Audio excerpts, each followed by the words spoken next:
नव्या दिवसाची नवी बातमी।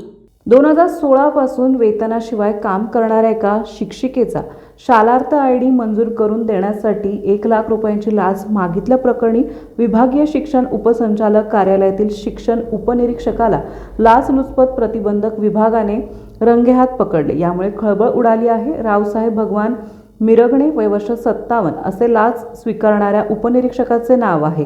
याबाबत 56 वर्षीय व्यक्तीने तक्रार दिली आहे। मिळालेल्या माहितीनुसार तक्रारदाराच्या पत्नीने सोलापूर जिल्ह्यातील एका शाळेत सहाय्यक शिक्षिका म्हणून कार्यरत आहेत। त्यांना शालार्थ आयडी नसल्याने 2016 पासून विनावेतन काम करीत आहेत। त्यांना शालार्थ आयडी मंजूर झाल्यानंतर त्यांना वेतन चालू होणार होते। त्यांच्या आयडी मंजुरीचा प्रस्ताव 16 जून रोजी विभागीय शिक्षण उपसंचालक कार्यालयात दाखल केला होता। हा प्रस्ताव ई-ऑफिस मार्फत मंजूर करून देण्यासाठी उपनिरीक्षक मिरगणे यांनी तक्रारदार यांच्याकडे 1 लाख रुपयांची लाच मागितली। याबाबत संबंधिताने ACB कडे धाव घेत तक्रार दिली। त्यानुसार 17 आणि 21 नोव्हेंबर रोजी तक्रारीची पडताळणी करण्यात आली।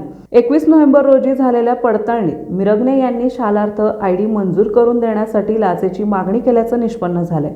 यानंतर बुधवारी दिनांक 25 नोव्हेंबर रोजी सायंकाळी 6:30 वाजता विभागीय शिक्षण उपसंचालक कार्यालयातील स्वतःच्या केबिनमध्ये तक्रारदाराकडून 1 लाख रुपयाची रक्कम स्वीकारताना मिरगणे यांना पंचसक्षम ACBच्या पथकाने रंगेहात पकडले। लाचलुचपत प्रतिबंधक विभागाचे पोलीस अधीक्षक शिरीष सरदेशपांडे यांच्या मार्गदर्शनाखाली ही कारवाई करण्यात आली। आपल्या परिसरातील महत्त्वाच्या बातम्या पाहण्यासाठी आजच नवप्रभात न्यूज चॅनलला YouTube वर सबस्क्राइब करा आणि बेल आयकॉन प्रेस करा।